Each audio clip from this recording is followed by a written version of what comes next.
Hello, जय Hind friends.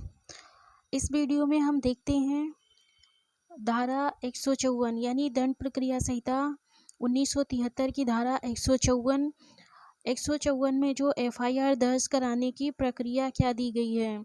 FIR दर्ज कराने की प्रक्रिया क्या है उसको देखते हैं और एफआईआर कैसे दर्ज की जाएगी, किसके द्वारा दर्ज की जाएगी और कौन दर्ज करा सकता है उसके बारे में देखते हैं। तो सबसे पहले यहाँ पे हम धारा 154 को देखते हैं। धारा 154 सीआरपीसी में जो है संज्ञेय मामलों में यानी इतिला यानी एफआईआर दर्ज कराने के बारे में क्या प्रावधान दिया गया है। फिर उसमें से जो है एफआईआर के आवश्यक तत्व या आगे जो है कैसे दर्ज कराई जाएगी उसको पढ़ते हैं।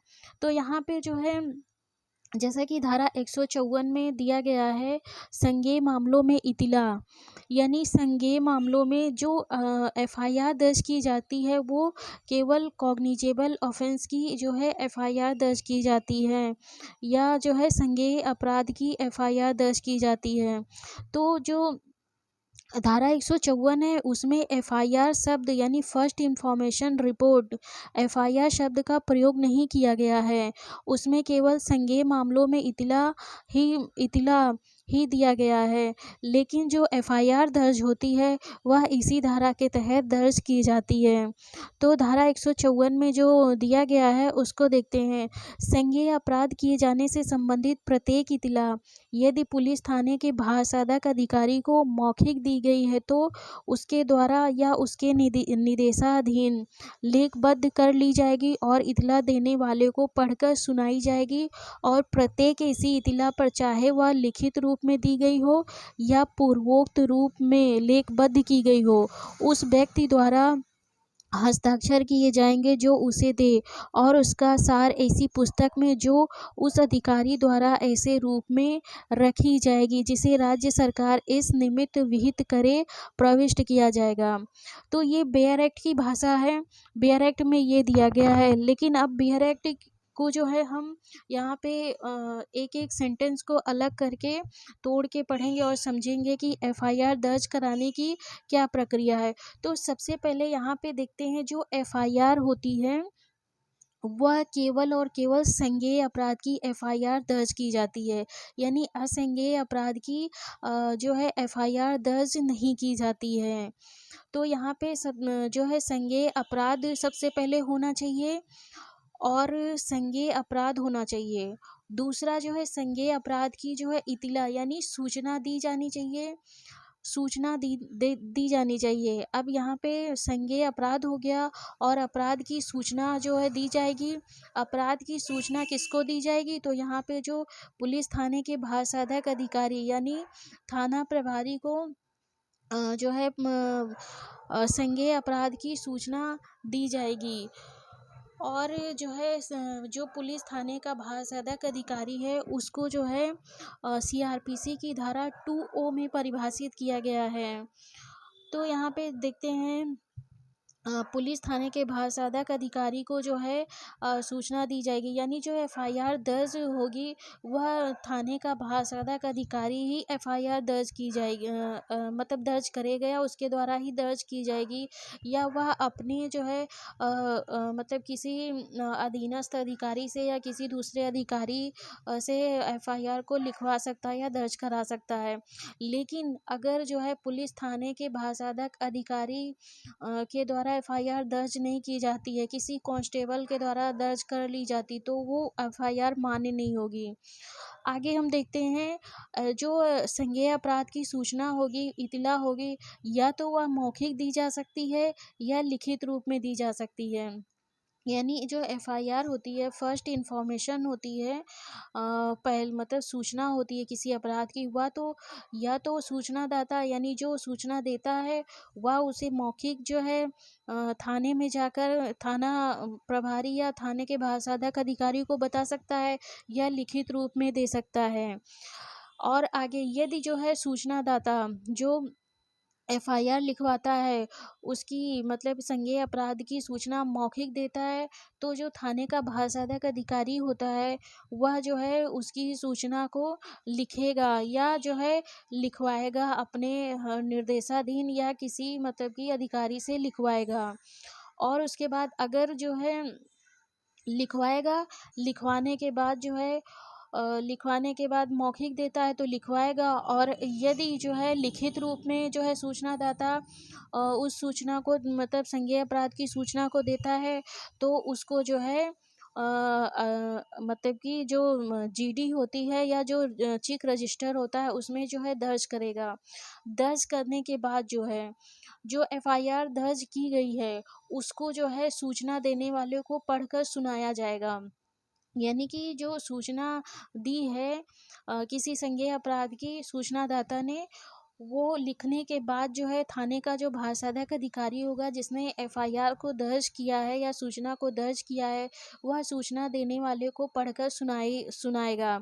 और यदि सूचनादाता उसमें कुछ मतलब कि संशोधन करना चाहता है या कुछ गलत दे दिया है, तो उसको जो है तत्काल जो है उसको सुधार सकता है या संशोधन कर सकता है। लेकिन उसके बाद जो है उसमें उसको सुधार करने का अधिकार नहीं होगा। तो वो उसको जो है सूचना जो होती है वो लिखने के बाद जो है उसको पढ़कर सुनाया जाएगा और समझाया जाएगा कि क्या उस जो इसमें लिखा गया है वही सारी बातें उसने यानी सूचनादाता ने उसको लिखवाया है। आगे जो प्रक्रिया बढ़ेगी तो उसमें जो है उस व्यक्ति के यानी जो एफआईआर यानी दर्ज हो गई है, उसमें जो है उस व्यक्ति के जिसने सूचना दी है उसका हस्ताक्षर कराया जाएगा यानी साइन कराया जाएगा, और या वो साइन हस्ताक्षर नहीं करता है तो उसमें अंगूठे का निशान लगवाया जाएगा।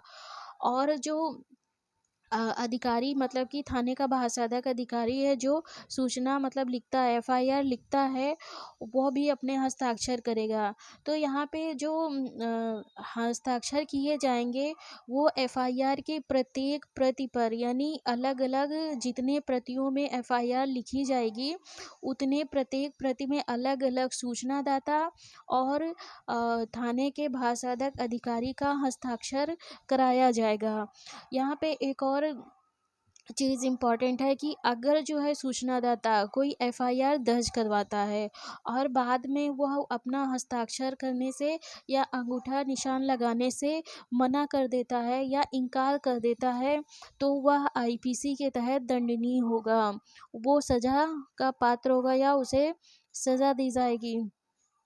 आगे जो देखते हैं जो एफआईआर दर्ज की जाती है वह जो है चीफ रजिस्टर में दर्ज की जाती है, और ये मतलब कि थाने में राज्य सरकार द्वारा उपलब्ध कराया गया एक रजिस्टर होता है जिसको चीफ रजिस्टर कहते हैं। तो एफआईआर जो होती है चीफ रजिस्टर में ही दर्ज की जाती है और 3 प्रतियों में जो है एफआईआर दर्ज की जाती है। और एफआईआर 3 प्रतियों में दर्ज की जाती है। एफआईआर का जो सार होता है यानी इसेंस या एफआईआर की जो मुख्य मुख्य बातें होती हैं वो जीडी में दर्ज की जाती हैं। जीडी यानी जर्नल डायरी।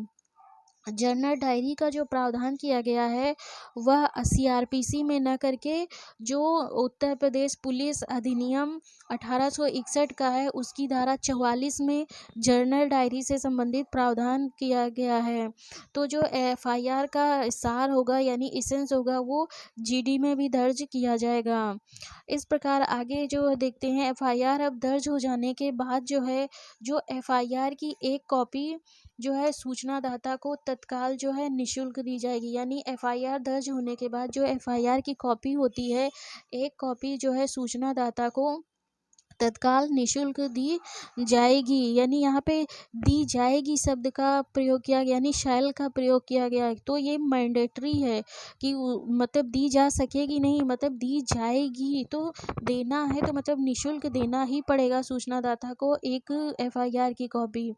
तो यहाँ पे देखते हैं जो एफआईआर होती है वह 3 प्रतियों में दर्ज की जाती है, लेकिन जो उत्तर प्रदेश में है एफआईआर मतलब कि व्यवहार रूप में 4 प्रतियों में दर्ज की जाती है।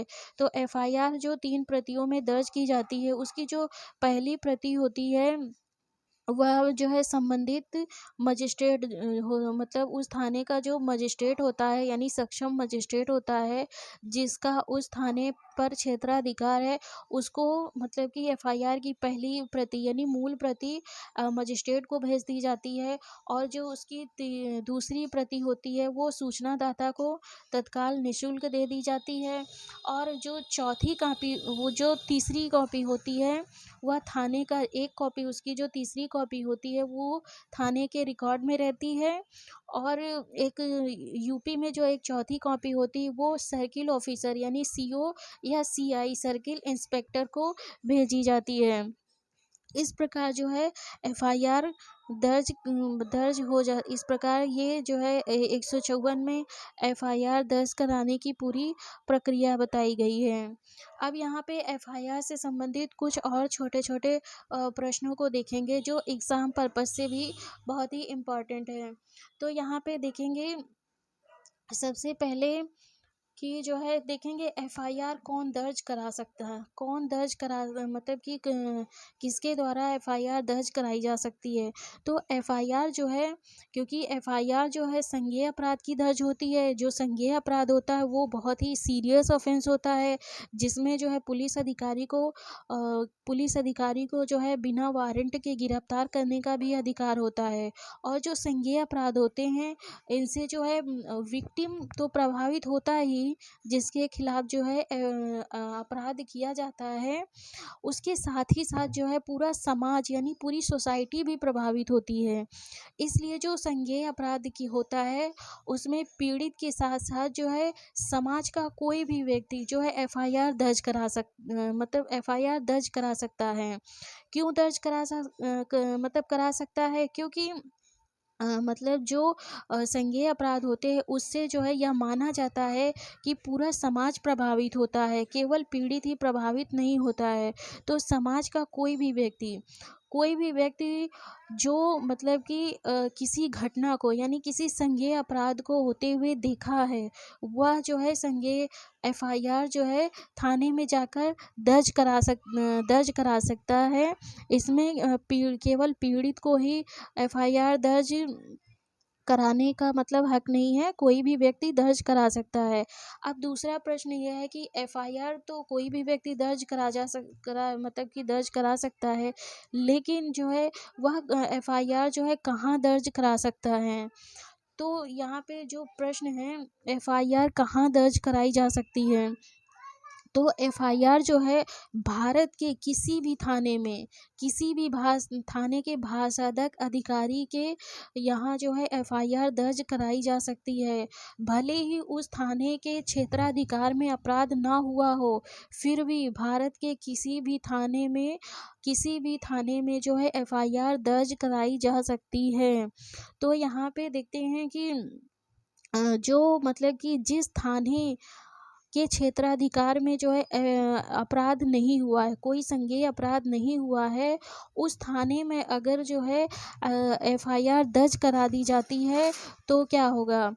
अगर जिस थाने के क्षेत्राधिकार में अपराध नहीं हुआ है, किसी दूसरे थाने के क्षेत्राधिकार में अपराध हुआ है और उससे दूसरे थाने के क्षेत्र में जो है एफआईआर दर्ज कराई जाती है, तो उसको जो है जीरो एफआईआर कहते हैं। यानी जीरो एफआईआर का मतलब जो उसमें एफआईआर में क्राइम नंबर डाला जाता है या अपराध संख्या डाली जाती है, वो नंबर नहीं डाला जाता है, और एफआईआर जो है थाना प्रभारी द्वारा या थाने के भाषाधक अधिकारी द्वारा जो है दर्ज कर ली जाती है, और दर्ज करने के बाद उस थाने को उस एफआईआर को ट्रांसफ़र कर दिया जाता है या भेज दिया जाता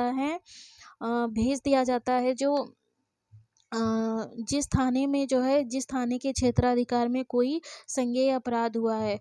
तो इस प्रकार देखते हैं कि जो है एफआईआर कौन दर्ज करा सकता है। तो एफआईआर समाज का कोई भी व्यक्ति दर्ज करा सकता है, चाहे वो उस अपराध से पीड़ित हो या ना पीड़ित हो, और भारत के किसी भी थाने में जो है एफआईआर दर्ज कराई जा सकती है। अब यहाँ पे जो अगला प्रश्न हम लेते हैं उसमें जो है क्या क्या थाने का भाषाधक अधिकारी एफआईआर दर्ज करने के लिए बाध्य है। तो जो अगर कहीं मतलब कहीं भी कोई भी कॉग्निजेबल ऑफेंस यानी संज्ञेय अपराध होता है, तो जो थाने का और उसको सूचना दी जाती है, यानी थाने के महासाधक अधिकारी को इन्फॉर्मेशन दी जाती है, तो जो थाने का महासाधक अधिकारी होता है वो संज्ञेय अपराध की रिपोर्ट यानी एफआईआर दर्ज करने के लिए बाध्य होता है। एक केस मतलब कि 2014 में आया है, जो ललिता कुमारी वर्सेस उत्तर प्रदेश राज्य का मामला है। इस मामले में सुप्रीम कोर्ट ने यह बताया है कि जो थाने का महासाधक अधिकारी होता है वह एफआईआर दर्ज करने के लिए बाध्य होता है। अगर उसने जो थाना प्रभारी है जो है एफआईआर दर्ज करने से इनकार कर देता है, तो वो आईपीसी की धारा 166 ए के तहत दंड का भागी होगा या उसे पनिश किया जा सकता है। अगला जो प्रश्न है, देखते हैं, ये हो गया एफआईआर कौन दर्ज करा जा सकता है, एफआईआर कहाँ दर्ज कराई जा सकती है, ये भी हो गया। अब दूसरा मतलब एक प्रश्न और जो है बनता है कि क्या पुलिस स्वयं एफआईआर दर्ज कर सकती है? तो मतलब पुलिस स्वयं एफआईआर दर्ज कर सकती है, दर्ज करके आगे की कार्रवाई कर सकती है। एफआईआर से संबंधित जो है यहाँ पे हम देखें एफआईआर कैसे दर्ज कराई जाती है, उसकी प्रक्रिया क्या है और एफआईआर कौन दर्ज करा सकता है, उसको देखा मैंने। अब जो है एफआईआर से संबंधित कुछ और जो है बेसिक बातें या छोटे छोटे जो क्वेश्चन बनते हैं उसको हम देखेंगे नेक्स्ट वीडियो में।